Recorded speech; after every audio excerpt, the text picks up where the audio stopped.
여러분, 제가 지난번에 여러분들께 제 비밀을 하나 털어놨죠? 기억나십니까? 제가 뭐가 많다고요? 여태 기억하시면 어떡해요? 그런 얘기는요, 듣고 그냥 바로 잊어버리세요. 오늘 하나 비밀을 또 털어놓으려고 하는데, 그게 뭐냐면 제가 눈이 나쁘다는 겁니다. 제가 눈이 좀 많이 나빠요. 여러분은 눈을 떴는데 어떤 사물이 또렷하게 한 번에 인식되지 않는 그런 경험해 보신 적 있으십니까? 어떤 사물의 형상이 흐릿하게 보여서 전혀 다른 물체로 오해하거나 실수하신 적이 있으십니까? 예를 들면요, 옆에 있는 리모컨을 전화기인 줄 알고 집어들고 여보세요, 그런 적 있으세요? 예, 저는 있어요. 물을 따르다가 물이 가득 찬 줄 모르고 계속 부어가지고 탁자에 넘쳤던 적도 여러 번 있고요. 제일 흔한 건 뭐냐면 소파에 뭐가 놓여 있는데 그게 방석이나 쿠션인 줄 알고 그냥 깔고 앉는 거죠. 그랬더니 이게 깔고 앉으면 안 되는 그런 거였더라. 예, 그래서 집사람에게 아주 구박을 많이 받은 적이 있습니다. 그게 안 보여! 이러면서. 예. 오늘 읽은 본문 바로 앞에는요, 예수님께서 맹인의 눈을 뜨게 하시는 장면이 나옵니다. 주님께서 그 사람의 눈에 침을 뱉고요. 주님 침은 좀 괜찮을까요? 침을 뱉으시고 안수하시면서 무엇이 보이느냐 그렇게 물으시는데 이 사람의 대답하는 내용이 아주 재밌어요. 마가복음 8장 24절에 보면 나오는 내용인데요, 쳐다보며 이르되 사람들이 보이나이다. 나무 같은 것들이 걸어가는 것을 보나이다. 이 사람이 맹인이었어요. 이렇게 눈을 감고 살다가 예수님이 눈을 뜨게 해주셨는데 눈을 뜨니까 뭐가 보이냐 하는데 사람을 보면서 나무 같은 것이 걸어다니는 것을 봅니다. 뭔지 똑바로 모르는 거죠. 보이긴 보이는데 사람들이 걸어가는 게 뭐처럼 보여요? 나무 막대기처럼 보인다는 말입니다. 그러니까 주님이 한 번 더 안수하시는 거예요. 그제서야 이 사람이 눈에 모든 것이 밝히 보여지게 되는 거죠. 두 번에 걸쳐서 안수하시고 난 후에야 이 사람이 제대로 볼 수 있게 된 겁니다. 자, 이런 생각을 해봅니다. 주님은 왜 이 사람을 한 번에 밝히 보게 만들지 않으셨을까요? 게다가 주님은 제대로 보게 된 이 사람을 마을로 가지 말라고 말씀하십니다. 왜 그러셨을까요? 왜요? 주님이 무슨 능력이 부족하셔서 뭐가 좀 덜 돼서 그랬을까요? 자, 그리고요, 오늘 본문의 내용을 우리가 이 내용하고 조금 연결지어서 살펴볼 수 있습니다. 마치 눈먼 사람의 이야기와 똑같은 구조로 오늘 본문의 이야기가 진행되는데요, 모든 것을 한 번에 밝히 보게 되면 좋을 텐데 바로 그 내용이죠. 이 벳세다의 맹인처럼 여러분, 주님을 바라보는 세상 사람들의 눈, 심지어는 제자들의 눈도 주님을 한 번에 똑바로 알아보지 못했다는 이야기죠. 자, 이 보십시오. 세상 사람들에게 주님을 뭐라고 얘기하느냐? 어느 날 주님이 제자들을 불러 앉혀놓고는 야, 얘들아, 사람들이 나를 누구라고 말하느냐? 라고 물어보셨어요. 그러니까 제자들이 뭐라고 말하느냐? 사람들이요, 주님을 세례 요한이라고도 하고요, 어떤 사람은 엘리야라고도 하고요, 어떤 사람은 선지자 중에 하나라고도 말을 하곤 합니다. 예수님이 이번에는 제자들에게 묻습니다. 그러면 얘들아, 너희들은 나를 누구라고 말하느냐? 누구라고 생각하느냐?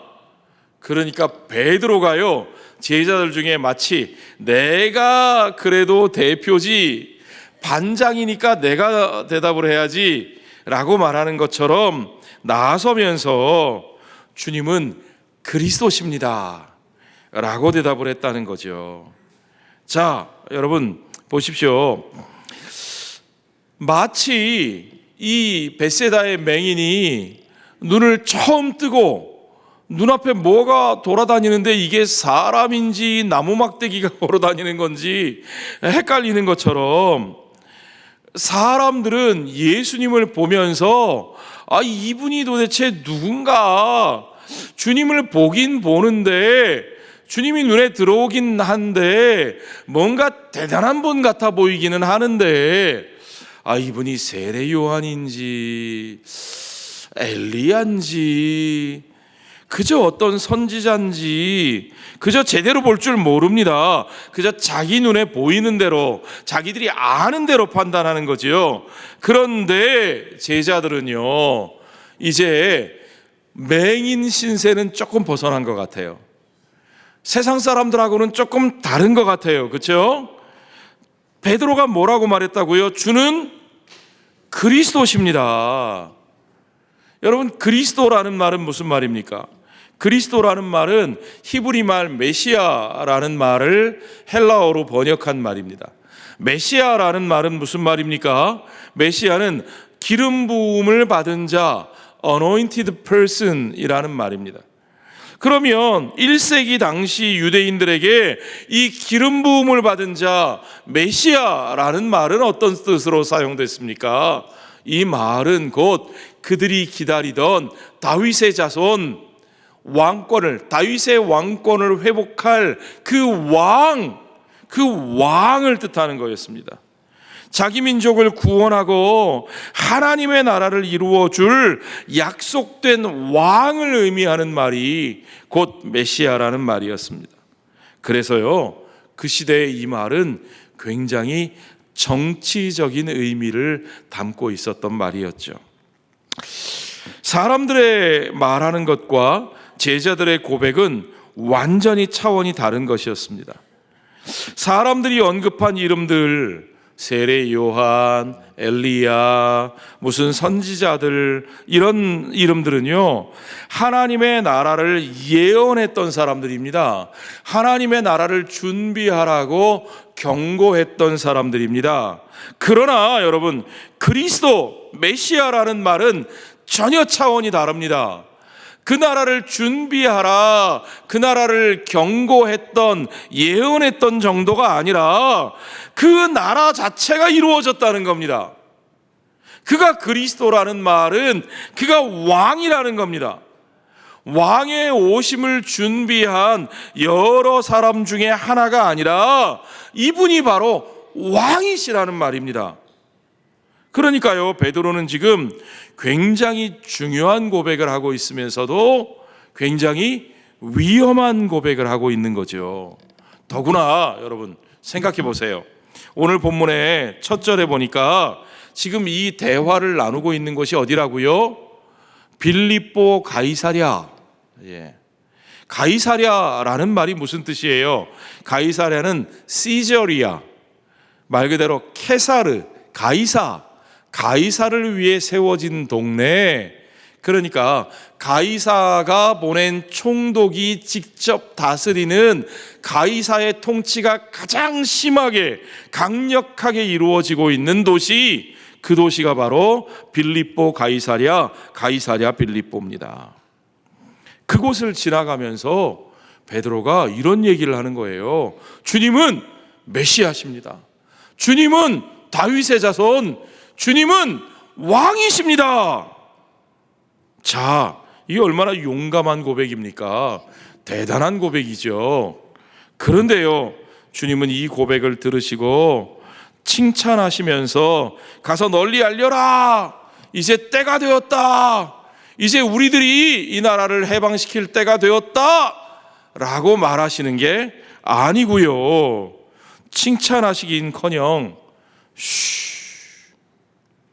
자기의 일을 아무에게도 알리지 말라고 경고하고 계십니다. 마치 맹인이었다가 눈을 뜬 사람에게 마을로 들어가지 말라 하셨던 것처럼 베드로의 마음이 어땠을까요? 여러분이 베드로였다면 어떠셨겠어요? 만약에 여러분이 지난번 대통령 선거 때 어떤 대통령 후보를 따라다니는 그분의 추종자였는데 그 후보에게 당신이 왕이십니다, 당신이 대통령이 되실 분입니다, 이렇게 고백했더니 아무에게도 말하지 마세요, 그런 얘기하면 여러분 속이 어떻게 되시겠어요? 어이구 답답해. 야, 우리 선생님은 정말 자기 PR을 할 줄 모른단 말인가? 그렇죠? 이제 때가 되었는데 어느 때까지 입 다물고 있으란 말인가? 답답해하지 않겠어요? 예.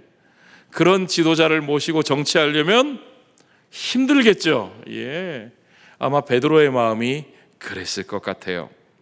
그런데 이런 장면이 마가복음에서는 아주 여러 번 반복적으로 등장합니다. 게다가 주님은 이때부터 아주 기가 막힌 이야기, 정말 베드로의 입장에서는 복장이 터질 만한 이야기를 시작하시는 겁니다. 여러분 잘 들어보세요.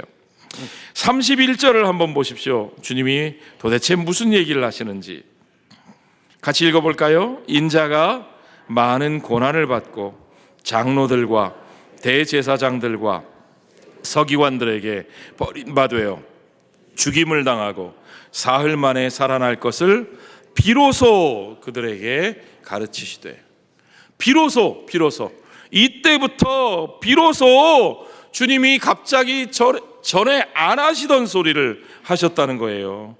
마치 너희들이 그 소리를 하기를, 너희들이 그거 깨닫기를 내가 기다렸다, 이제서야 말할 수 있겠구나 하는 듯이 이때가 되면 내가 이 얘기를 하려고 했다고 벼르셨던 것처럼 주님이 이제 그 얘기를 꺼내십니다. 이제 너희들에게 이 비밀을 알려줄 때가 되었다는 거죠.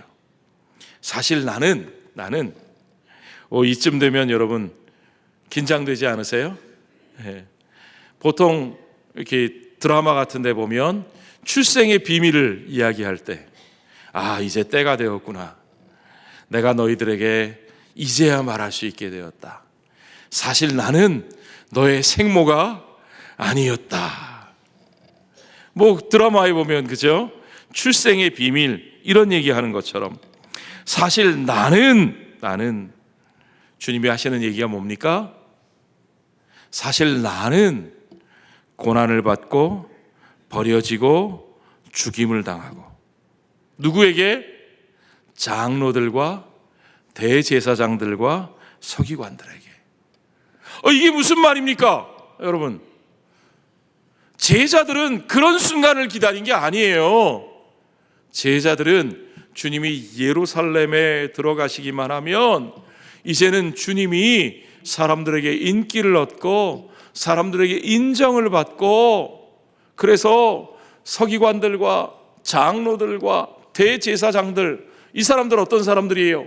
유대인의 핵인싸들, 그렇죠? 유대인의 지도자들, 민족의 지도자들로부터 인정을 받고 추대를 받아서 이제는 저 이방인들을 물리치고 저 악당들 쫓아내고 저 높은 보좌에 오르시고, 우리도 그 덕분에 오른쪽 왼쪽에 자리 차지하고 앉아가지고 이제는 우리들의 나라, 진짜 하나님의 나라를 세우고 누릴 수 있을 거야, 그것만 기대하고 있었는데, 그런데 이게 무슨 말이에요? 고난을 받고 버려지고 죽임을 당하고, 그것도 어떤 사람들에게요? 그들이 그렇게 기대하고 있는 장로들과 대제사장들과 서기관들에게, 나쁜 악당들에게 당하는 게 아니에요. 무지한 무레배들에게 당하는 게 아니에요. 원수 같은 이방인들에게 당하는 게 아니에요. 바로 우리 편의 핵심 인싸, 핵인싸들에게 그런 일을 당하신다니요. 이게 무슨 말입니까? 베드로가 주님께 했던 고백이 무슨 말이에요? 주님, 당신이 바로 우리가 기다리던 그 왕이십니다. 라고 충성을 맹세하고 있는 거죠. 이제 우리는 당신만이 우리의 왕이고 당신께만 충성을 맹세하겠습니다 했던 겁니다. 그런 베드로에게 주님이 이렇게 말씀하시는 거예요. 그래, 맞다, 내가 그 왕이다. 그러나 이제야 비로소 내가 말하는데 사실 나는 이런 왕이야. 어떤 왕이냐고요? 나는 우리 편의 핵인싸들에게, 유대인 중에 유대인들에게, 너희가 모두 다 좋아하고 존경하는 그 권세자들에게, 그들에게 고난을 받고 버려지고 죽임을 당하는, 나는 그런 왕이야. 베드로는 주님이 드러내놓고 하시는 그 말씀을 전혀 이해할 수 없었습니다. 전혀 받아들일 수 없었습니다. 그의 눈에 보이는 그대로가 전부인 줄 알았는데 그가 보지 못하던 그것을 주님이 드러내시니까 도무지 받아들일 수 없었던 거죠. 그냥 안 보이는 정도가 아니라, 그냥 잘 모르는 정도가 아니라 주님의 말씀에 항변하기 시작합니다. 32절 보세요. 드러내놓고 이 말씀을 하시니 베드로가 붙들고 어떻게 했다고요? 항변했다. 이 항변했다는 말은 그냥 적당히 따졌다는 정도가 아니라 책망하고 경고하고 벌했다는 말이에요. 좀 심하게 말하면 꾸짖고 혼냈다는 말입니다. 누가요? 제자인 베드로가 선생님인 예수님을 꾸짖고 혼냈다는 말이에요. 예. 아니, 방금 자기 입으로 주님을 메시아시라고 고백해놓고 그분을 꾸짖고 책망하고 경고하고 있는 겁니다. 이쯤 되면 막 가자는 거죠. 그렇죠? 그러니까 주님도 가만히 계시지 않습니다. 주님은 한술 더 뜨셔요. 이 33절에 보세요. 예수께서 돌이키사 제자들을 보시며, 딱 째려보셨겠죠? 제자들을 보시며 베드로를 꾸짖어 이르시되, 여기서 꾸짖으셨단 말이 앞절에 베드로가 항변했다는 말하고 같은 단어가 쓰여져요. 꾸짖으며 이르시되 뭐라 그러셔요? 좀 심하신 것 같아요. 사탄아, 내 뒤로 물러가라. 아니, 아무리 화가 나셔도 그렇지, 아무리 답답해도 그렇지, 제자 보고 사탄이라니요. 사탄아, 내 뒤로 물러가라. 내가 하나님의 일을 생각하지 아니하고 도리어 사람의 일을 생각하는도다. 주님이 왜 이렇게 심한 말씀하셨을까요? 왜 이렇게 심하게 화를 내셨을까요? 33절에 답이 나와 있습니다.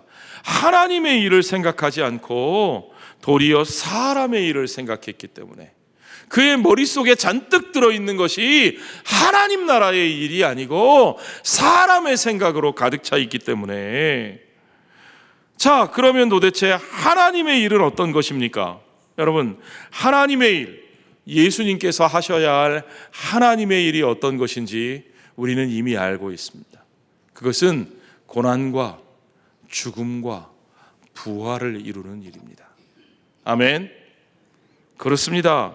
하나님은 죄 없으신 하나님의 아들을 이 땅에 보내셔서 범죄한 자기 백성을 위해 고난을 받으시기 위하여 이 땅에 예수 그리스도를 보내셨습니다. 주님은 이 땅에서 영화를 누리고 편안하기 위해서 오신 것이 아니라 주님은 이 땅에 고난을 받으시기 위하여 오신 것을 여러분 믿으시기 바랍니다. 그리고 주님은 죽으시기 위하여 이 땅에 오셨습니다. 하나님의 이름으로 권력과 명예를 얻는 자들, 하나님의 진리를 자기들의 권세를 유지하기 위한 수단으로 삼는 자들, 하나님 나라의 진리를 자기들의 진영 논리로 왜곡하면서 화려한 성전의 종교 행위를 통해서 온갖 이득을 취하던 그런 종교인들로부터 하나님의 아들이신 예수 그리스도께서는 그들로부터 버림을 받으시고 죽임을 당하시기 위하여 이 땅에 오셨다는 겁니다. 우리 주님은 그렇게 고난받으시고 죽으신 후에 진정한 부활로 들어가십니다. 그 부활을 통하여 그 죽음을 이기시고 사흘 만에 살아나는 그 부활을 통해서 우리 주님은 진정한 사랑과 용서로 죄와 사망의 권세를 이기시고 최후의 승리를 이루심으로 말미암아 세상의 나라를 이기시고 참된 하나님의 나라를 이 땅에 이루어내시는 분이십니다. 여러분, 그것이 하나님의 일이신 것을 믿으시기 바랍니다. 하나님의 일은 오직 그 고난과 그 죽음과 부활을 통해서 이루어지는 것입니다. 그러나 베드로의 마음속에는 사람의 일이 가득 차 있습니다. 베드로가 생각하는 사람의 일은 어떤 것입니까? 자기들의 기준과 자기들의 마음에 맞는 자기들의 왕을 세우는 일입니다. 자기들의 눈에 드는 그분을 자기들의 왕으로 세우는 거예요. 그 왕을 통해서 자기들의 대적, 자기들의 원수를 물리치고 자기들의 한을 풀고 자기들이 큰 소리치는 나라를 세우는 겁니다. 그것을 그들은 하나님의 나라라고 부릅니다. 그것이 자기들 유대인들의 나라인지는 모르나 분명한 것은 그것이 하나님의 나라일 수 없다는 사실을 우리가 알아야 합니다. 그들이 비록 하나님의 정의를 내세워서 불의한 권력을 몰아낸다고 말하겠지만 결국에 증오는 무엇을 낳고? 증오를 낳고, 복수는 무엇을 낳고? 복수를 낳고, 그들의 정죄는 또 다른 무엇을 낳아요? 정죄를 낳고. 여러분, 어렵습니까? 증오는 증오를 낳고, 복수는 복수를 낳고, 정죄는 정죄를 낳는 겁니다. 그렇습니다. 결국 그들이 세우는 나라는 그들의 나라일 뿐 하나님의 나라가 아니라는 사실을 여러분 믿으시기 바랍니다. 그곳에는 참된 사랑과 정의가 이루어질 수 없습니다. 그곳에는 진짜 하나님의 샬롬, 하나님의 평화가 이루어질 수 없는 겁니다. 여러분, 우리도 지난 몇 개월 동안 아주 정치의 광풍 속을 지나왔습니다. 아주 정치, 그냥 눈만 뜨면 정치, 입만 열면 정치, 막 밖에 나가기만 하면 정치, 막 난리도 아니었어요. 물론 정치가 중요하죠. 우리가 소신껏, 우리가 옳다고 생각하는 사람을 지지하고 뽑는 것 중요합니다. 그러나 여러분, 분명히 아셔야 할 것이 있습니다. 우리가 지지하고 옳다고 세운 그 정파가, 그 사람이, 그 정당이 결코 우리에게 하나님의 나라를 이루어 줄 수 없다는 사실을 여러분 믿으시기 바랍니다. 그렇습니다. 우리가 세워가는 정치는 그저 좀 더 나은 세상을 위해서 노력해가는 하나의 과정일 뿐이지 그것이 결코 온전한 하나님의 나라일 수 없다는 사실을 우리가 분명히 알아야 합니다. 세상의 정치와 진영과 하나님의 나라를 혼돈하면 안 됩니다. 그거 착각하면 안 됩니다. 주님은 우리가 그러한 방법으로 하나님의 나라를 성취할 수 있다고 믿는 베드로를 향해서 뭐라고 말씀하셨어요? 사탄아! 그러셨어요. 사탄아. 와, 이거 너무 심하잖아요. 그래도 열심히 살아보려고, 좋은 나라 세워보려고 애썼던 마음인데 사탄이라니요. 여러분, 사탄이라는 말이 무슨 말입니까? 사탄은 고발하는 자라는 뜻입니다. 참소하는 자. 영어로 하면 prosecutor죠. prosecutor가 뭡니까? 기소자. 법정에 가면 재판장이 있고 기소자가 있고 변호자가 있습니다. 판사, 변호사, 그리고 검사. 검사가 하는 일이 뭐예요? 죄인의 죄를 드러내고 고발해서 그를 기소하는, 그 죄에 합당한 형벌을 주문하는, 정죄하는, 그것이 기소자의 역할입니다. 꼭 필요한 역할이죠. 하늘의 법정에서 사탄이 바로 그 역할을 하는 존재라는 거예요. 우리는 사단의 정죄로 말미암아 죄와 사망의 권세 아래 놓이게 되었습니다. 우리 인류의 근본 문제는 바로 그것입니다. 우리의 죄에 대해서 기소하고 있는 사단의 정죄, 인류를 이 고발자의 정죄로부터 해방하는 것, 그것이야말로 근본적으로 인류의 죄의 짐을 벗기고 하나님의 나라를 우리 가운데 이루는 가장 근본적인 길입니다. 세상의 나라가 우리에게서 그것을 이룰 수 있습니까? 세상의 정치가, 정당이 그것을 이루어 줄 수 있습니까? 그럴 수 없습니다. 그 어떤 세상의 방식도 우리에게 하나님 나라의 참된 해방을 이루어주는 길이 될 수 없습니다. 오직 온전한 사랑과 용서로 죄인을 위하여 그 죄의 값을 치르신, 죄 없으신 단 한 분, 우리 구주 예수 그리스도의 십자가의 보혈만이 우리를 그 정죄로부터, 그 고발자의 기소로부터 해방시켜 줄 수 있다는 사실을 여러분 믿으시기 바랍니다. 누군가 죄값을 치러야만 공의가 이루어집니다. 주님은 그 공의를 이루심으로 사랑과 용서의 은혜를 우리에게 온전히 선물하십니다.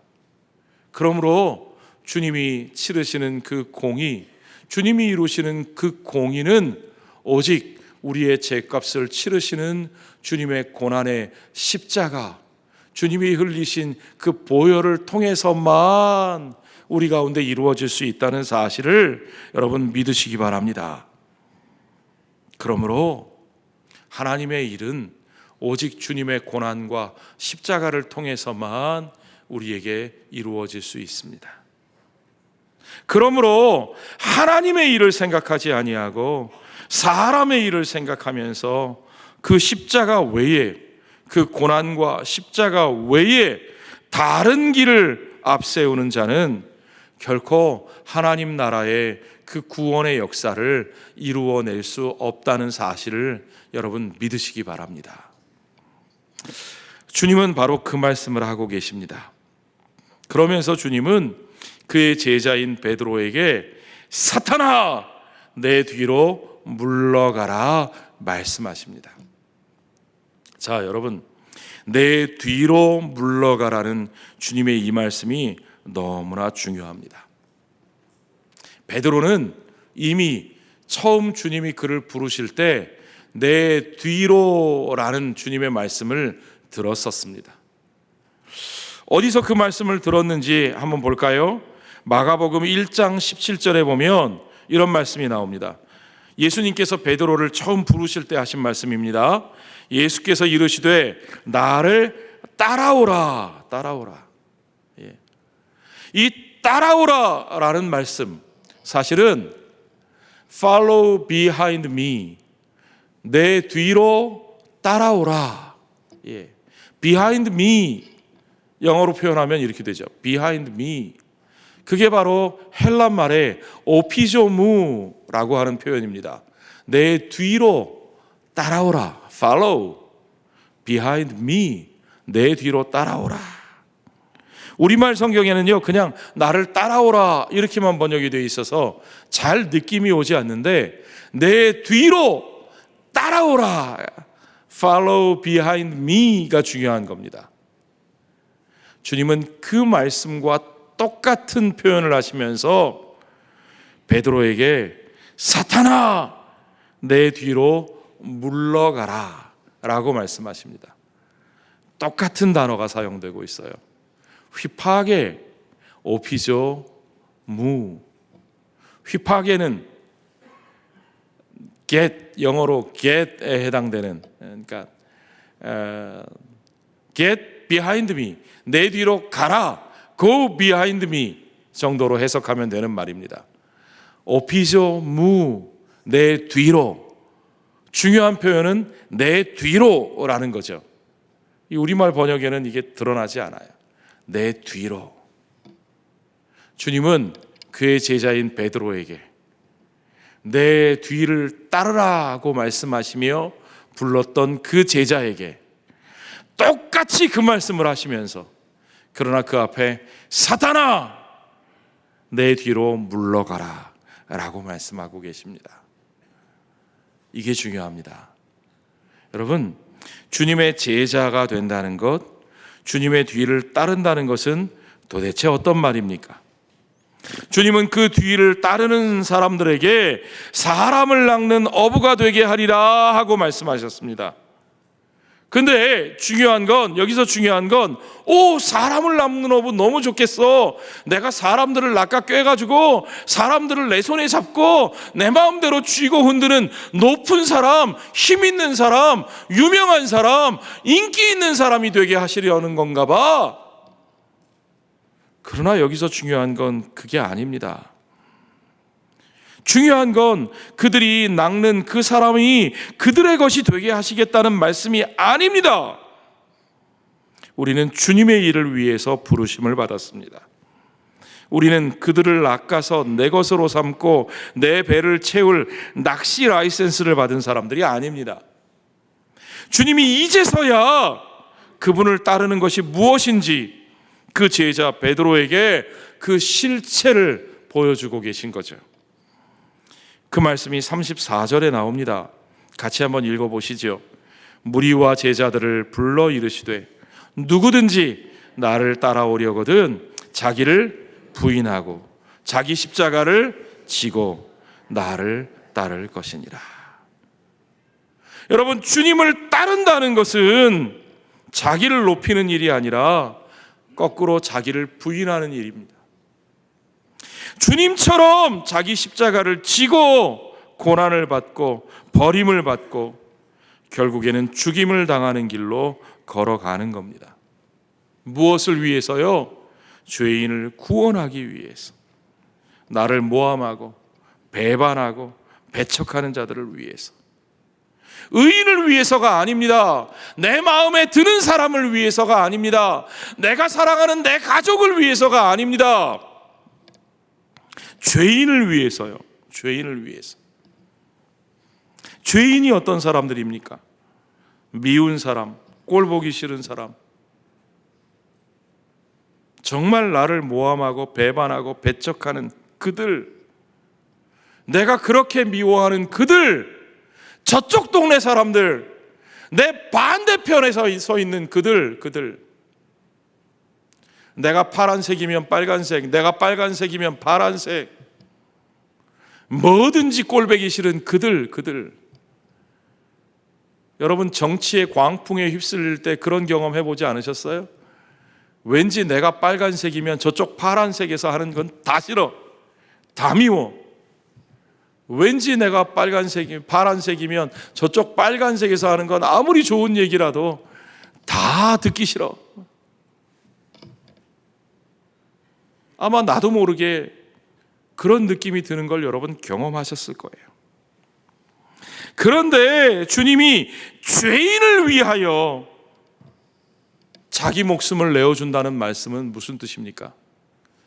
바로 그렇게 너무너무 싫은 그들을 위해서, 정말 나에게 못된 짓만 하는 그들을 위해서 기꺼이 나의 모든 권리를 내려놓고 그들을 위해서 내 삶을 내어주는 것.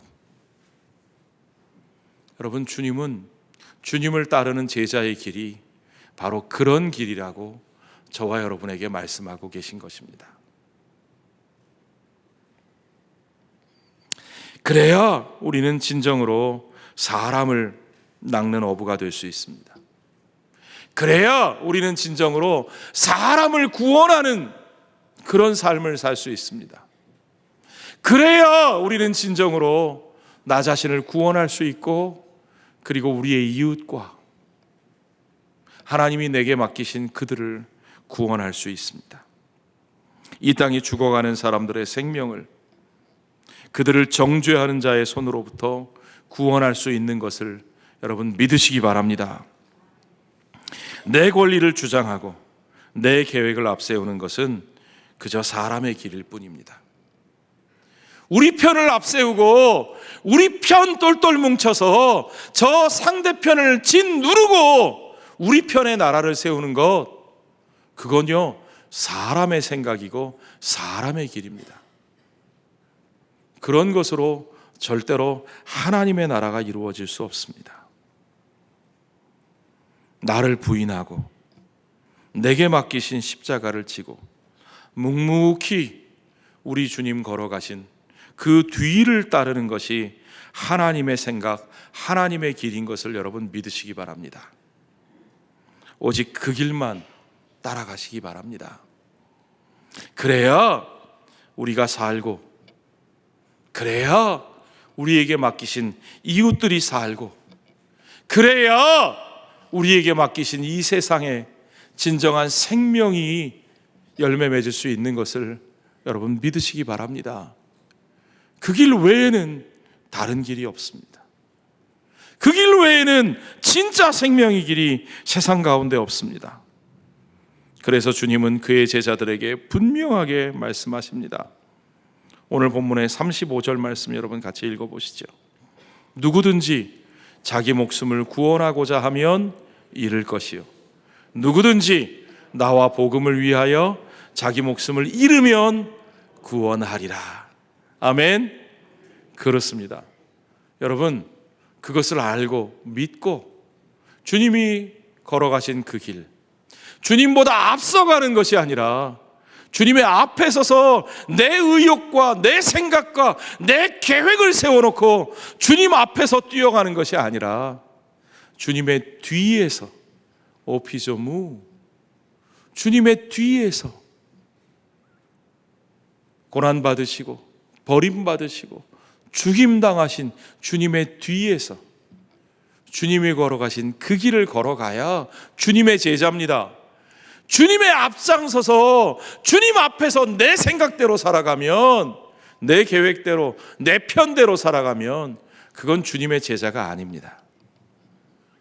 주님의 뒤에서 주님이 걸어가신 대로 고난받으며 버림받으며 죽음의 길을 걸어가는 저와 여러분 되시기 바랍니다.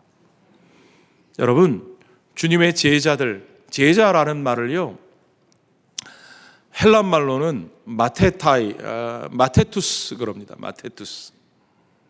그런데 여러분, 이 마테투스라는 헬란 말이 영어에 오면 마터라는 단어가 되는데, 이 마터라는 단어가 영어에서는 순교자라는 말로 쓰입니다. 여러분, 주님의 제자는 순교자의 길을 걸어갑니다. 주님의 제자들은 모든 사람에게 인기 얻고 인정받는 핵인싸의 길을 가는 사람들이 아니라 세상 사람들로부터 외면당하고 모함당하고 배척당하고 버림받고 고난당하는 외롭고 고통스러운 길을 걸어갑니다. 그것이 주님의 뒤를 따르는 길이기 때문에 그렇습니다. 우리는 결국 살기 위해 가는 길이 아니라 죽기 위해 걸어가는 그 길을 걸어갑니다. 우리가 걸어가는 길은 십자가의 길입니다. 그러나 여러분 분명히 기억하십시오. 우리가 걸어가는 십자가의 그 길만이 저와 여러분에게, 그리고 우리 이웃들에게, 우리 모두가 함께 참된 생명을 얻는 진정한 하나님 나라의 영원한 생명의 길로 인도하는, 우리가 서로가 서로를 향한 고발의 총뿌리를 내려놓고 정죄의 칼끝을 내려놓고 용서하고 사랑하고 화해하며 진정한 생명의 길로 하나 되는 유일한 길이라는 사실을 여러분 믿으시기 바랍니다. 그래서 우리 신앙의 선지들은 바로 그 길을 걸어갔습니다. 그 십자가의 길, 그 순교자의 길, 그들이 참된 생명을 위하여 걸어간 그 길을 오늘 저와 여러분도 함께 걸어가시기 바랍니다.